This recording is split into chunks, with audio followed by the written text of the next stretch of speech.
Ngambil singkong guys, kita ngambil singkong di belakang rumah. Yuk ambil singkong. Bab 2051 sampai dengan bab 2055 Saudari Ming hanya bisa menghela nafas. Pemimpin benar-benar tidak salah menilai orangnya. Baiklah, katanya, masalah ini terserah Anda. Saya di sini hanya untuk bekerja sama dengan tindakan Anda. Dapat membantu memastikan evakuasi yang aman bagi puluhan ribu orang ini. Tetapi hal buruk akan terjadi. Setelah orang-orang ini dievakuasi dengan aman, saya akan pergi dari sini, dan Anda harus mengurus sisanya. Sister Ming akan mengarahkan, kekuatan tindakan diberikan kepada Li Fugui. Li Fugui tidak terlalu memikirkannya. Tindakan spesifik telah direncanakan. Sekarang sudah jam 2:30 pagi. Menurut apa yang dikatakan Liu Dou dan istrinya, jika Fei Ying muncul di kota Beidou pada pukul 4 pagi, waktu tersisa kurang dari setengah jam sebelum Fei Ying tiba. Pikirkan ini, Li Fugui berbalik dan meminta Chang Qiong dan yang lainnya pergi ke lokasi masing-masing sesuai rencana awal. Saat dia bersiap untuk menuju ke gerbang utara, tanpa diduga, Saudari Ming bertanya kepada Li Fugui dengan ekspresi bingung di wajahnya, "Apa yang akan kamu lakukan?" Li Fugui menjelaskan sambil tersenyum, "Menurut rencana sebelumnya, posisi yang menjadi tanggung jawab saya seharusnya adalah gerbang utara." Saudari Ming mendengar ini, dia segera mengerutkan kening, dan bertanya, "Anda sekarang adalah panglima operasi ini. Jika Anda pergi, siapa yang akan bertanggung jawab atas keseluruhan situasi di kota?" Dia tersenyum santai dan berkata, "Duo-duo sudah cukup di sini. Lagi pula, bukankah kamu di sana sekarang?" Sister Ming sebenarnya ingin tinggal bersama Li Fugui untuk sementara waktu. Sejak terakhir kali aku pergi, hingga saat ini, keduanya sudah lama tidak bertemu. Kami akhirnya bertemu hari ini, dan saya yang terakhir tiba. Saya harus buru-buru kembali saat fajar besok pagi. Orang ini, tapi siap keluar untuk melakukan tugas. Mungkinkah bebanku di hati orang lain begitu ringan? Oke, silakan. Sister Ming menjatuhkan kata-kata ini, berbalik dan menendang pria yang dibawanya yang terbungkus jubah hitam, dan mengutuk, "Mengapa kamu masih berkeliaran di sini?" Naik ke atas, bawahan Ming yang paling cakap. Hanya dengan satu pandangan, saya dapat memahami pikiran kecil Sister Ming. Saat Li Fugui hendak berbalik dan pergi, Hua Duo melangkah maju, meraih pergelangan tangan Li Fugui, dan merendahkan suaranya, dan berkata, "Fugui, kamu boleh tinggal di sini sekarang. Jenny dan aku akan membawa Soaring Snake dan Fat Dragon King ke gerbang utara." Sudah siap, lupa melihat Li Fugui. Li Fugui merasuki Niangong, jadi dia secara alami mengetahui apa yang dipikirkan Sister Ming. Hanya, dia tidak mempercayai Hua Duo untuk memimpin orang ke utara kota. Bagaimanapun, dia tahu kekuatan Hua Duo, mungkin bukan masalah besar untuk berurusan dengan tetua Sekte Beidou, tapi tidak ada yang tahu seberapa kuat Fei Ying di Sekte Beidou. Jika kekuatan Fei Ying lebih tinggi dari beberapa tetua Sekte Beidou, dan Hua Duo membawa Jenny dan yang lainnya ke sana, jika sesuatu yang tidak terduga terjadi, dia harus menyesalinya seumur hidupnya. Mengenai masalah emosional antara dirinya dan Sister Ming, Li Fugui tidak terburu-buru mengungkapkannya sekarang. Bagaimanapun, sisa hidup masih panjang. Antara saya dan Sister Ming, saya tidak tahu berapa banyak lagi peluang yang ada. Pikirkan ini, Li Fugui berkata terus terang kepada Hua Duo, Sister Ming dan yang lainnya. "Sister Ming, saya benar-benar minta maaf kali ini. Saya juga ingin berada di sini bersamamu, tetapi kami tidak mengetahui kekuatan Fei Ying. Ada di sini, di antara tim saya, Anda mungkin juga tahu bahwa saya yang paling kuat. Jika saya bersembunyi di kota Beidou sekarang, bagaimana jika kekuatan Fei Ying sama dengan saya, atau lebih baik dari saya pergi, hidupmu akan dalam bahaya. Jadi, menurutku yang terbaik adalah membiarkan duo-duo tinggal bersamamu di sini. Teng Ular dan Raja Naga Gemuk, kalian berdua, ikuti Wakil Direktur Hua setelah aku pergi. Perintahnya, Tuan Tengsi dan Raja Naga Gemuk juga mengetahui bahwa kota Beidou adalah tempat paling berbahaya saat ini. Li Fugui tidak mengizinkan mereka pergi ke Beicheng sekarang, tetapi memilih untuk pergi ke sana secara langsung. Kami tahu bahwa mereka membuat keputusan yang tepat untuk mengikuti Li Fugui kali ini. Jenny juga melangkah maju sambil tersenyum dan berkata kepada Li Fugui, "Fugui, ayo kita pergi ke sana bersama. Aku bisa membantumu bila perlu." Li Fugui tidak menolak permintaan Jenny. Dia mengangguk dan berkata, "Oke, itu kalau begitu, ayo pergi dan lihat bersama." Setelah Sister Ming dan Hua Duo melihat situasi ini, mereka tentu saja tidak bisa berkata apa-apa lagi. Setelah semua orang mengangguk, kemudian dia melihat Li Fugui pergi. Tidak lama kemudian, Li Fugui membawa Jenny dan rombongannya ke Beicheng. Kota Beidou dianggap sebagai kota tua. Keempat tembok masih berdiri mengelilingi kota. Meski gerbang kota kini sudah hilang, ketika Li Fugui dan Jenny sampai di tembok kota, mereka melihat ke kejauhan. Mereka tidak menyangka langit malam di sini begitu cerah dan mempesona. Mendengarkan gemerisik angin di telingaku, Jenny mendatangi Li Fugui dengan sedikit rasa ingin tahu dan bertanya dengan suara rendah, "Fugui, ada sesuatu yang ingin aku tanyakan padamu." Li Fugui bertanya dengan rasa ingin tahu. "Apa?" Jenny dengan santai tersenyum dan berkata, "Kalian sangat pintar saudari. Ketika saya datang ke sini hari ini, saya ingin tahu apakah Anda memperhatikan pria berjubah hitam yang bersama Anda." Li Fugui sedang memikirkan sesuatu, meski dia sudah menyadari keberadaan pihak lain. Tapi dia tidak punya waktu untuk menanyakan identitas pria berbaju hitam itu. Saat ini, dihadapkan pada pertanyaan Jenny, Li Fugui bertanya dengan rasa ingin tahu, "Ada apa? Apakah ada yang istimewa dari dia?" Jenny berbisik, "Saya merasa pria berjubah hitam ini tidak bernyawa." Li Fugui berbalik dan memandang Jenny, "Apa maksudmu? Apa artinya tidak bernyawa?" Jenny menjelaskan, "Meskipun anggota vampir kami telah mengambil cairan spiritual yang Anda berikan kepada kami tidak perlu lagi meminum darah manusia. Kita bisa menjalani kehidupan normal, tapi kemampuan kita tidak melemah. Kita bisa mencium aroma unik seseorang melalui udara. Tetapi pria berbaju hitam yang dibawa oleh Sister Ming hari ini tidak memiliki apapun pada dirinya." Li Fugui jelas tertegun selama beberapa detik. Dia dengan hati-hati mengingat adegan di mana dia melihat pria berjubah hitam hari ini. Ditambah adegan terakhir di mana Sister Ming menendang pria berjubah hitam. Tak lama kemudian, dia juga menyadari bahwa masalahnya tampak agak rumit. Tapi kemudian saya memikirkannya, sudah lama sekali saya tidak mengikuti game ke-6. Selama ini, saya belum pernah mendengar Sister Ming atau Hua Duo mengatakan bahwa ada pemain yang lebih kuat di game ke-6 daripada Sister Ming dan beberapa tetua. Pikirkan ini, Li Fugui menjawab dengan suara rendah. "Mari kita bertanya lebih banyak tentang masalah ini ketika kita kembali. Kita harus lebih memperhatikan sekarang. Sebentar lagi jam 4. Fei Ying dan yang lainnya akan segera sampai." Ucapkan ini.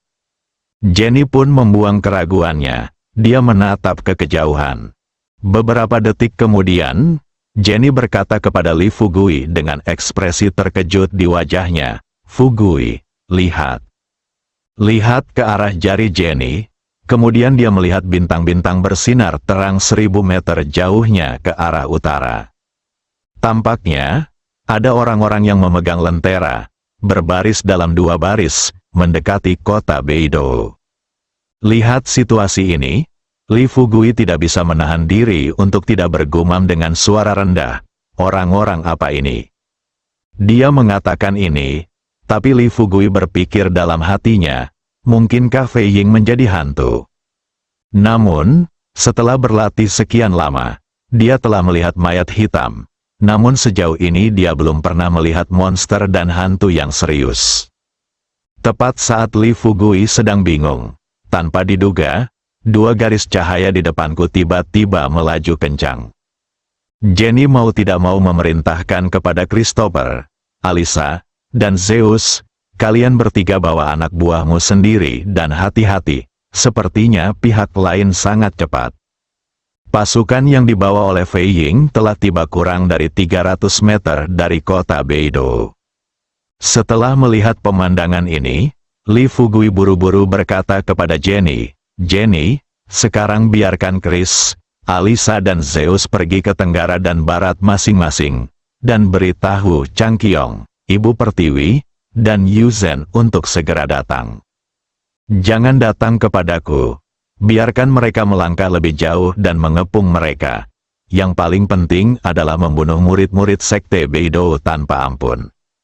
Begitu Li Fugui selesai berbicara, Jenny berkata terus terang kepada bawahannya, "Apa yang kamu masih melakukan? Ikuti saja perintah Yang Mulia Kaisar Darah."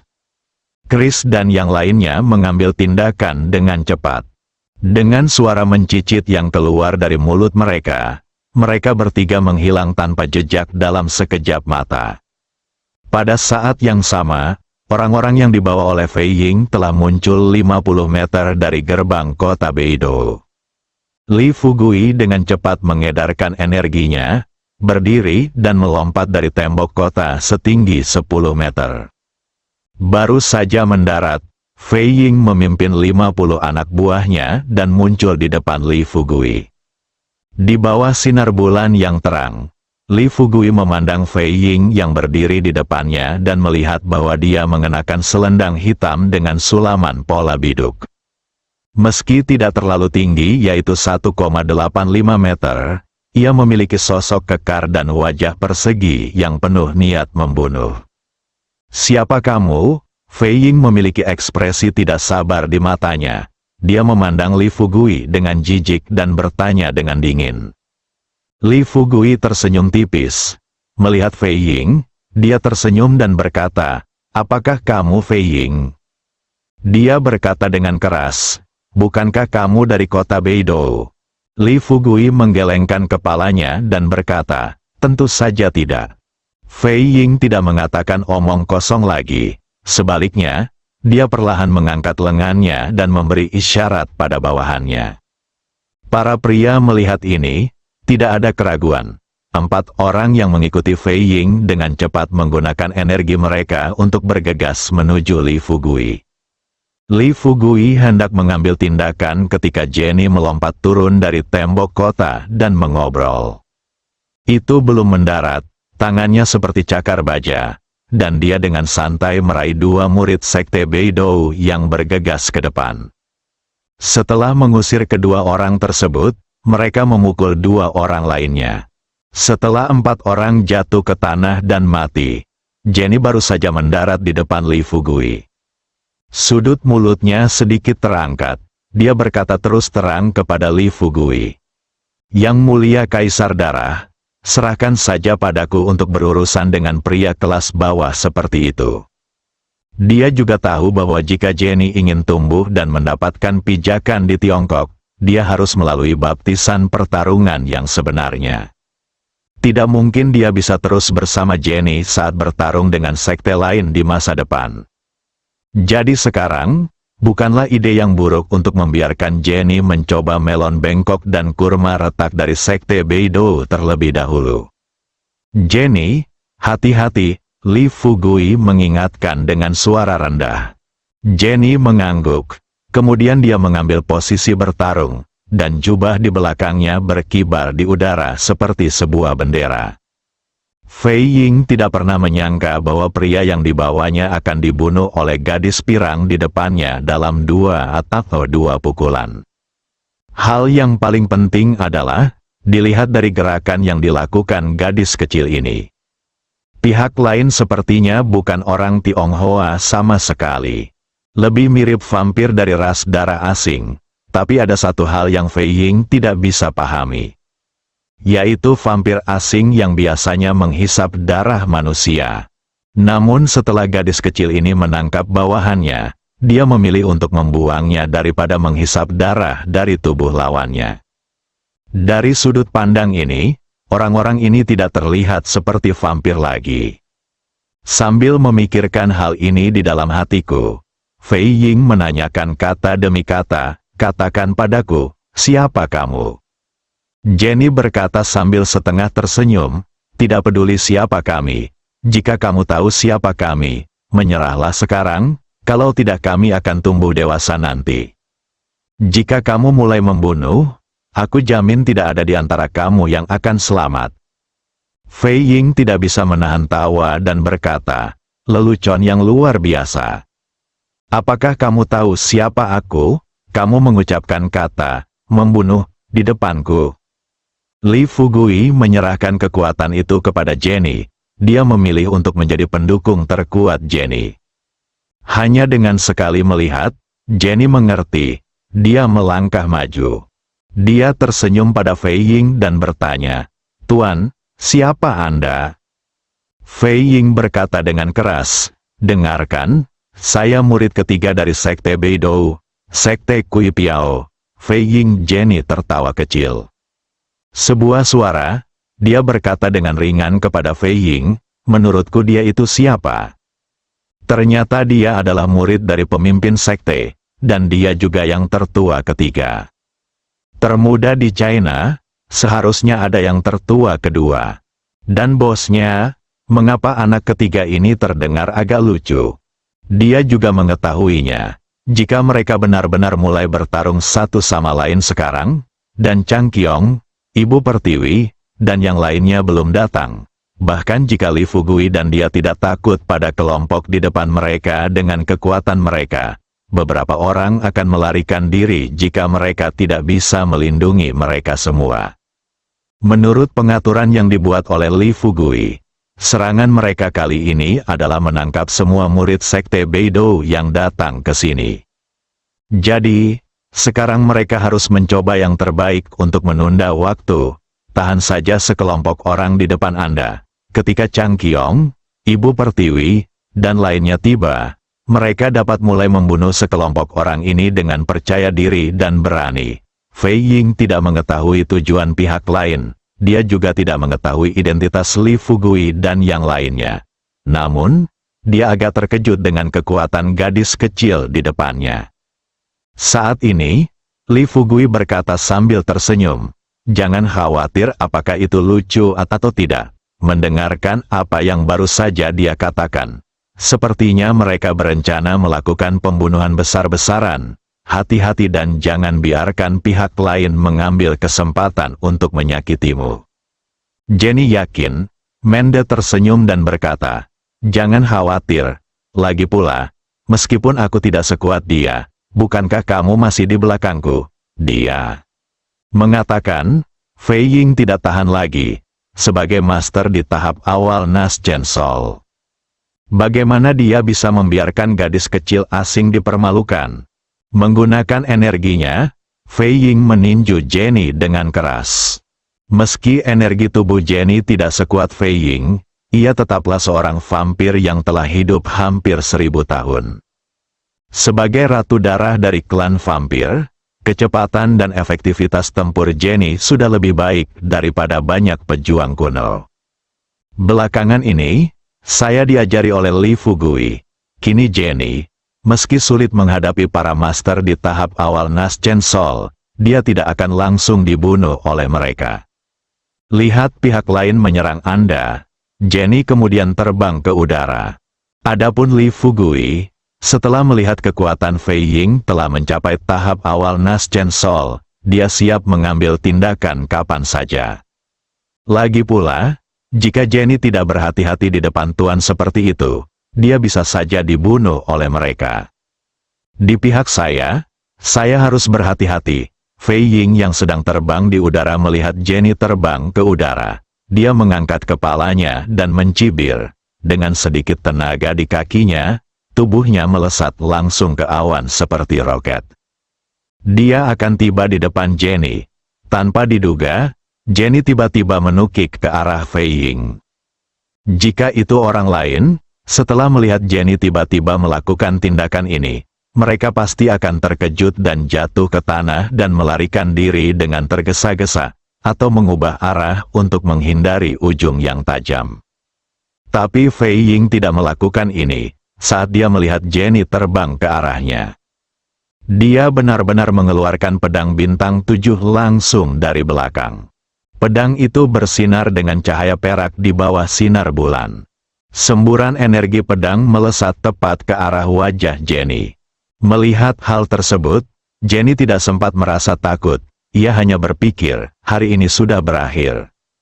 Sudah terlambat, ini cepat, tepat saat energi pedang ini hendak menembus alis Jenny. Li Fugui mengeluarkan suara dan tiba-tiba muncul di sisi kiri Fei Ying. Sebelum Fei Ying pulih, Li Fugui memanfaatkan situasi tersebut dan menendang Fei Ying ke arah tembok kota. Saat telapak kakinya bersentuhan dengan tubuh Fei Ying, terjadi kilatan cahaya keemasan, diikuti dengan suara gemuruh yang keras. Setelah lebih dari 40 murid Sekte Beidou melihat tubuh Fei Ying menghantam tembok kota, sebuah lubang besar muncul di tembok kota yang terbuat dari batu bata persegi biru. Fei Ying seperti paku, langsung tertanam di tembok kota. Li Fugui menggendong Jenny dengan lembut, memegang Jenny, dia baru saja mendarat. Kemudian dia mendengar teriakan dari langit tidak jauh dari sana, "Saudaraku, bagaimana pertempurannya?" Li Fugui tersenyum santai dan berkata, "Tidak apa-apa, tidak sekuat yang saya kira." Chang Qiong, Ibu Pertiwi dan Yu Zhen memimpin murid sekte masing-masing dan mengepung lebih dari 40 orang dari Sekte Beidou. Fei Ying, yang tergantung di tembok kota, memiliki pikiran kosong. Seteguk darah keluar dari mulutnya. Dia terus bertanya pada dirinya sendiri, bagaimana ini mungkin? Bagaimana mungkin? Bagaimana bisa ada orang yang begitu kuat di dunia ini? Hanya dengan satu tendangan, dia gantung diri di tembok kota. Saya khawatir bahkan tuannya sendiri tidak bisa mencapai tingkat kekuatan ini. Sambil berpikir seperti ini dalam pikiranku, Fei Ying berusaha sekuat tenaga untuk jatuh dari tembok kota. Kaki hanya menyentuh tanah. Tidak ingin Li Fugui menjadi seperti hantu, dia mendatangi Fei Ying dalam sekejap mata.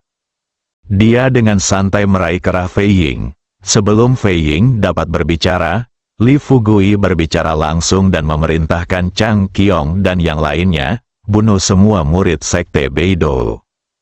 Chang Qiong dan yang lainnya tidak ragu-ragu sama sekali. Mereka bergegas menuju sekitar 40 murid Sekte Beidou. Sekelompok orang ini, bahkan sampai mati, mereka bahkan tidak tahu siapa yang menyerang mereka. Fei Ying ingin melawan. Namun, tendangan Li Fugui barusan telah merusak vitalitasnya. Saat ingin mengedarkan vitalitas dalam tubuhnya, ia hanya merasakan tulang dan daging di sekujur tubuhnya serasa terkoyak. Dia belum pernah mengalami rasa sakit seperti ini sebelumnya. Melihat orang-orang yang dibawanya jatuh ke tanah satu persatu, mata Fei Ying memerah. Dia menatap Li Fugui dan menanyakan kata demi kata, "Kamu? Siapa kamu?" Berbalik, dia melirik ke arah Chang Qiong, Ibu Pertiwi dan lainnya yang telah berhenti, lalu mencibir ke arah Fei Ying dan berkata, "Menurutmu aku ini siapa?" "Tentu saja, jika kamu tidak mengenalku, kamu harus mengenal Chang Guru Sekte Qiong dan Ibu Pertiwi." "Guru Sekte, oh, Anda juga pasti mengenal Guru Yu Zhen dari Kuil Yuksu, kan?" Fei Ying memandang Chang Qiong, Ibu Pertiwi, dan lainnya. Pada saat ini, dia samar-samar menebak identitas Li Fugui. Namun dia tidak berani memastikannya. Lagi pula, di Sekte Beidou, meskipun banyak orang tahu tentang keberadaan Li Fugui, di alam bawah sadar mereka, Seorang master top yang bisa menantang sekte Tiangang sendirian tidak akan pernah semudah itu. Di samping itu, setelah ribuan tahun sekte Tiongkok, tidak ada pemimpin sekte yang pernah bergabung dengan personel asing. Tapi anak ini di depanku, dilihat dari kelakuannya saat menyelamatkan gadis asing tadi. Anak laki-laki ini memiliki hubungan yang luar biasa dengan gadis asing cantik tersebut. Kombinasi dari segala macam situasi yang mustahil membuat Fei Ying sedikit bingung. Dia terdiam selama beberapa detik, kemudian dia dengan ragu-ragu bertanya kepada Li Fugui, "Kamu? Apakah kamu Li Fugui?" Li Fugui menyeringai dan berkata, "Ya, aku tidak menyangka kamu cukup pintar." "Haha, ayo pergi. Ikut aku ke kota Beidou, aku hanya ingin membicarakan sesuatu denganmu," kata Fei Ying dengan nada emo. Dia memandang Li Fugui dengan mulut setengah terbuka, dan tidak mengucapkan sepatah kata pun untuk waktu yang lama.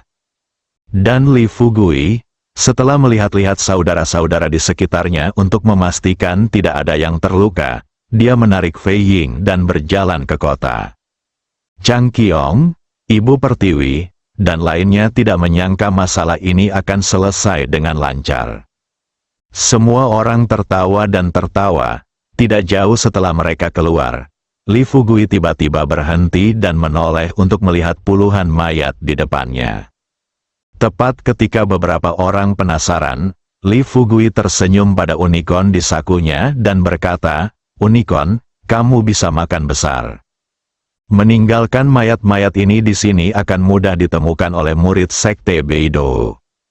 Jika mereka mulai mengatasinya, Li Fugui merasa akan mengotori tangannya dan tangan saudara-saudaranya. Lebih baik membiarkan unicorn menelan semua mayat ini. Unicorn telah menghabiskan banyak energi akhir-akhir ini. Awalnya, 2 ekor gajah bisa dimakan dalam 1 kali makan. Sekarang mudah untuk membiarkan mereka memakan mayat-mayat ini. Ketika unicorn itu melompat keluar dari saku Li Fugui, tiba-tiba ia berubah menjadi seukuran gajah, membuka mulutnya yang berlumuran darah, dan menjejalkan tubuh ke tanah ke dalam mulutnya seperti sedang memakan bakso. Fei ditangkap di tangan Li Fugui tertegun lagi. Dia membuka mulutnya lebar-lebar. Dengan tidak percaya, dia bertanya kepada Li Fugui, "Ini, makhluk spiritual macam apa ini?" Li Fugui berkata sambil tersenyum tetapi tidak tersenyum, "Jangan khawatir tentang makhluk spiritual macam apa ini. Saya pikir sebaiknya Anda memikirkannya sekarang, setelah Anda mengikuti saya ke kota. Apa yang akan Anda katakan kepada kami?" Kurang dari 30 detik, unicorn membersihkan medan perang seperti Zhu Baji memakan buah ginseng. Benda itu kembali menjadi seukuran kotak rokok dan dimasukkan ke dalam saku Li Fugui. Li Fugui berbalik lagi dan berkata sambil tersenyum, "Ayo pergi." Tidak lama kemudian, rombongan kembali ke Hotel Ado.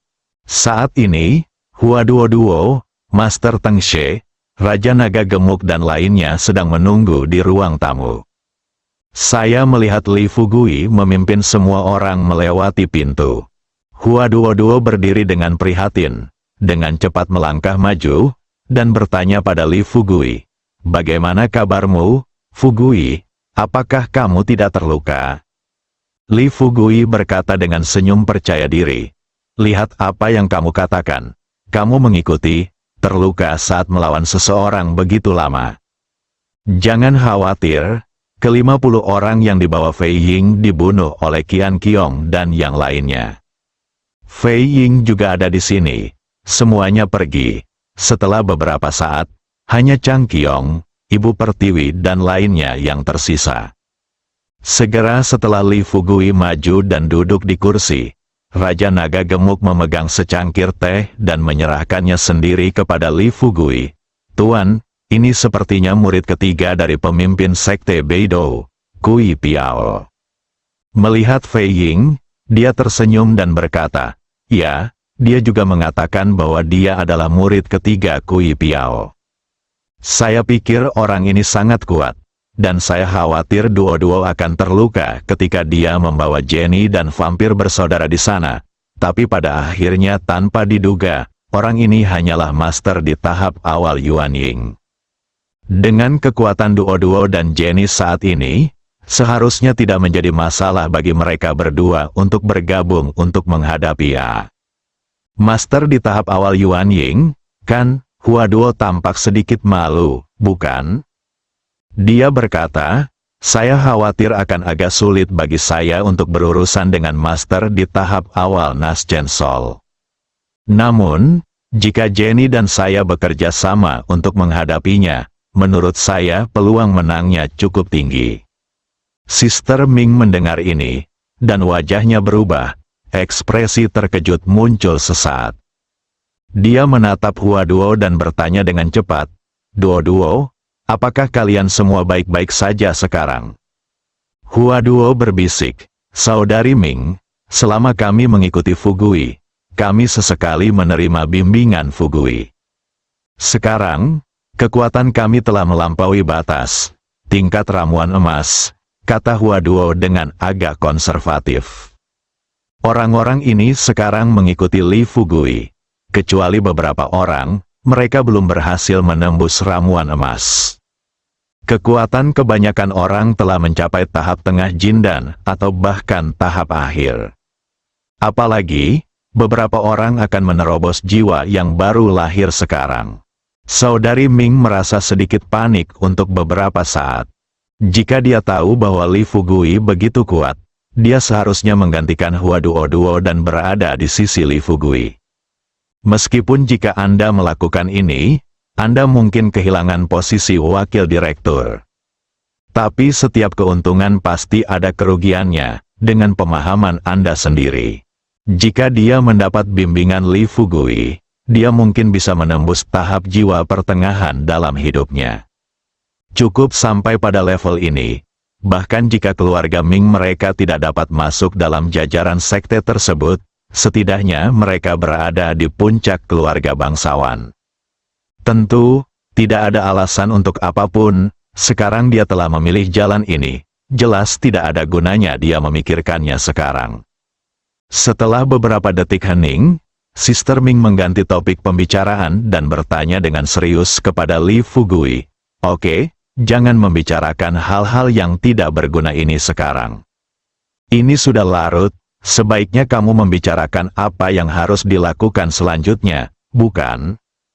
Fugui tahu, yang paling penting sekarang adalah mengetahui situasi spesifik Istana Beidou. Perjelas saja tentang ini, hanya dengan begitu mereka dapat mencoba menyelamatkan puluhan ribu orang yang membangun Istana Beidou. Pikirkan ini, Li Fugui memulihkan pikirannya dan bertanya kepada Fei Ying dengan serius. Sekarang aku akan memberimu dua cara. Cara pertama, aku akan membunuhmu secara langsung dan membiarkanmu meninggalkan dunia ini tanpa rasa sakit. Cara kedua, aku akan membunuhmu secara langsung. Aku akan mengadakan pesta khusus untukmu di hotel ini, dan aku akan membiarkan semua orang menyaksikan seluruh proses kematian tragismu. Tentu saja, sangat mudah untuk memilih di antara dua jalan ini. Pertanyaanku dengan serius, hanya dengan beberapa pertanyaan, aku bisa membiarkanmu mengambil jalan pertama. Pernyataan Li Fugui membingungkan semua orang yang hadir. Lagi pula, sebelum ini, Li Fugui memperlakukan murid sekte lain dengan meninggalkan cara bagi mereka untuk bertahan hidup. Ini seperti bertemu Teng Semen dan Zhenlong Men di Sekte Tiangang, dan berurusan dengan Sekte Tiangang dan Sekte Disa.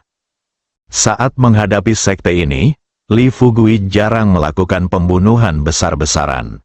Tapi kali ini, kami datang ke Sekte Beidou, perilaku Li Fugui tidak seperti biasanya. Di Kabupaten Qinglong, puluhan murid Sekte Beidou dibunuh secara langsung. Sekarang ketika dia datang ke kota Beidou, dia dengan cepat membereskan kekacauan dan membunuh 50 murid Sekte Beidou lagi. Hal yang paling penting adalah, kini menghadapi murid ketiga dari pemimpin Sekte Beidou, Li Fugui tidak berniat meninggalkan jalan baginya untuk bertahan hidup.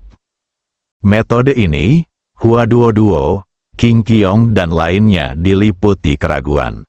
Namun sekarang bukan waktunya menanyakan alasan spesifik. Semua orang memusatkan perhatian mereka pada Fei Ying, berharap Fei Ying membuat pilihan. Fei Ying mengerutkan kening. Bagaimanapun, dia juga murid ketiga dari pemimpin sekte Beidou. Sebagai seorang pejuang kuno di tahap awal Naschen Sol, dia masih memiliki keberanian menghadapi kematian. Apalagi, dua jalan yang diberikan oleh Li Fugui pada akhirnya mengarah pada kematian. Karena itu, tanpa menunggu Li Fugui bertanya, Fei Ying mencibir dan berkata, "Bunuh aku."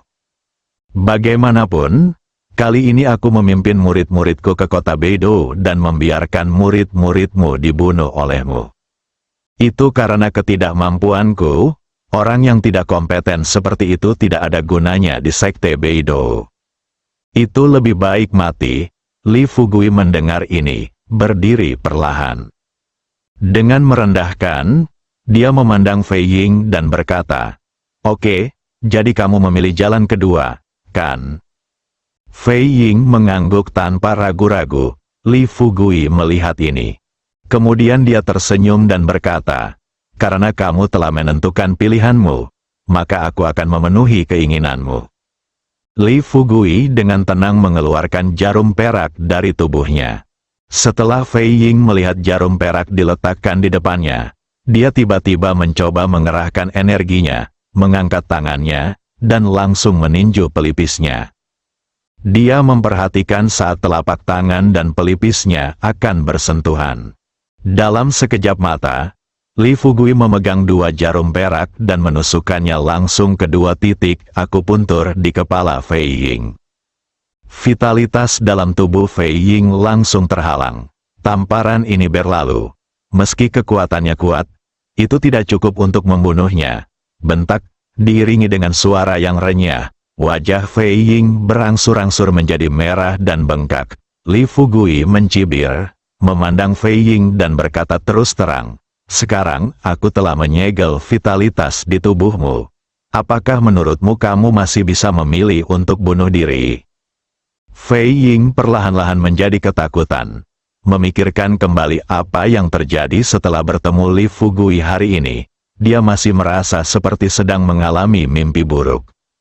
Apalagi, meski pergerakan vitalitas barusan akan membuatnya sengsara.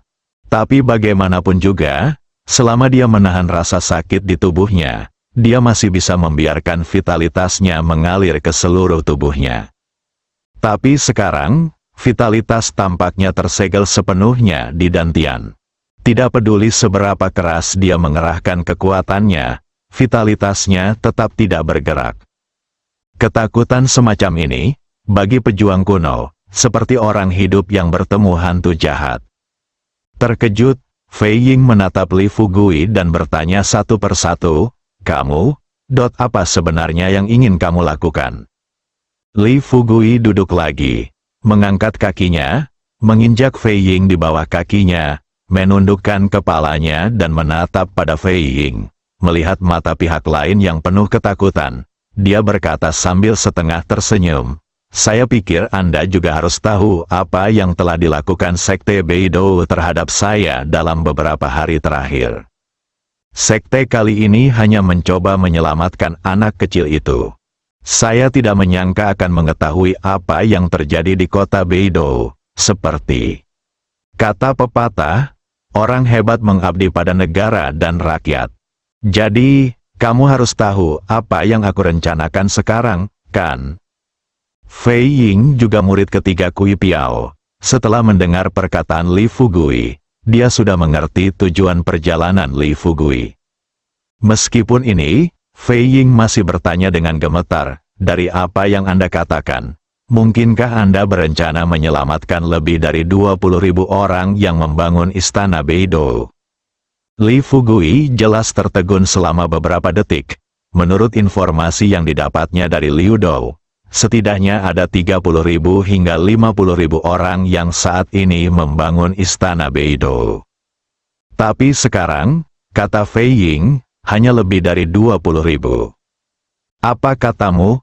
Bukankah kamu membawa keluar 30.000 hingga 50.000 orang dari kota Beidou?